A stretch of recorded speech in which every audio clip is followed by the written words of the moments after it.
नमस्ते सभी को, मेरा नाम है अजय कुमार और मैं आप सभी का अपने चैनल पे हार्दिक स्वागत करता हूं।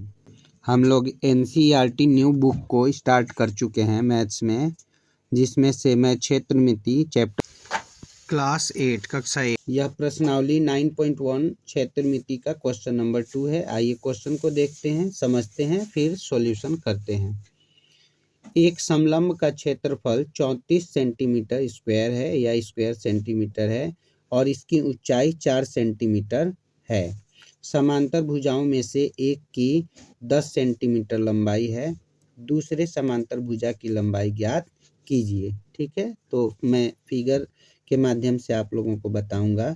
ये देखिए, एक समलंब दिया हुआ है जिसकी ऊंचाई कितनी है, दो समांतर भुजाओं के बीच की दूरी 4 सेंटीमीटर है और एक भुजा दी हुई है समांतर भुजाओं में से जिसकी लंबाई 10 सेंटीमीटर है। तो हमें कह रहा है कि ये वाली भुजा यानी दूसरी वाली हमें ज्ञात करके बताइए कि कितनी सेंटीमीटर की है। ठीक है, और इसमें ये इसका साथ में क्षेत्रफल जरूर दिया हुआ है। इस पूरे का ये जो पूरा एरिया है इसका, इस पूरा एरिया हमें दिया हुआ है 34 सेंटीमीटर स्क्वायर। ठीक है,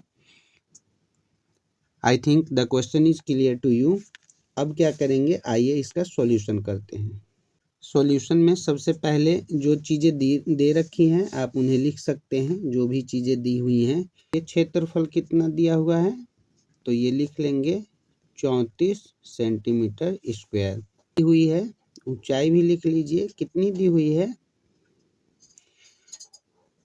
4 सेंटीमीटर। ठीक है, और एक भुजा की लंबाई कितनी दी हुई है, एक भुजा यहाँ पे मैं बता रहा हूँ आपको, ये है 10 सेंटीमीटर। ठीक है, तो हम क्या करेंगे, इससे दूसरी वाली भुजा निकालेंगे। तो यहाँ पे आइए, इसका फॉर्मूला क्या होता है समलंब का क्षेत्रफल का।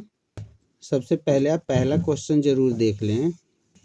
ठीक है, क्षेत्रफल का ये फॉर्मूला है आपका 1/2 bracket A plus B bracket close into H. उपलब्ध जानकारी है उसको यहाँ पे पुट करेंगे।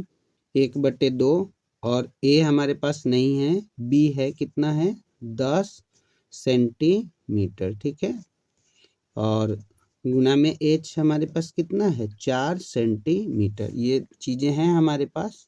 इसके बाद हम लोग क्या करेंगे, जो हमारे पास जितनी भी क्षेत्रफल दी हुई है इज इक्वल टू क्या करेंगे, क्षेत्रफल लिख देंगे। कितना दिया हुआ है 34 सेंटीमीटर स्क्वायर। ठीक है, ये 2 से 4 को हम लोग कैंसिल कर देंगे, यहाँ पे कट हो जाएगा, 2 दूनी 4। तो क्या बच गया अब हमारे पास, इस ब्रैकेट में इस 2 का गुना कर देंगे तो 2a और प्लस 10 दूनी 20। ठीक है, इज इक्वल टू कितना आ गया 34। अब देखिए फर्दर इसको सॉल्व करते जाएंगे। ये 20 और 34 के साथ हम लोग पहले एप्लीकेशन करेंगे, तो ये 2a अपनी जगह पे रहेगा। ठीक है, उसके बाद देखिए ये 34 और ये 20 इधर जाएगा ट्रांसपोजिशन में, तो प्लस का है तो इधर आके माइनस में हो जाएगा। ठीक है, अब 2a ऐसे कैसे रहने देंगे और 34 में से 20 घटाएंगे तो कितना आ जाएगा 14। ठीक है, अब देखिए a की वैल्यू हम लोग आसानी से यहाँ निकाल पाएंगे, है ना, 14, और ये यहाँ पे गुणा में था तो इधर जाके डिवाइड में हो जाएगा, तो 7 दूनी कितना आ जाएगा 14। ठीक है, तो a की वैल्यू, a यानी कि एक भुजा की जो वैल्यू आई वो कितनी है 7 सेंटीमीटर। यही आपका आंसर है और मुझे उम्मीद है कि ये बहुत ही अच्छी तरीके से आप सभी को समझ में आया होगा। Okay, thank you very much.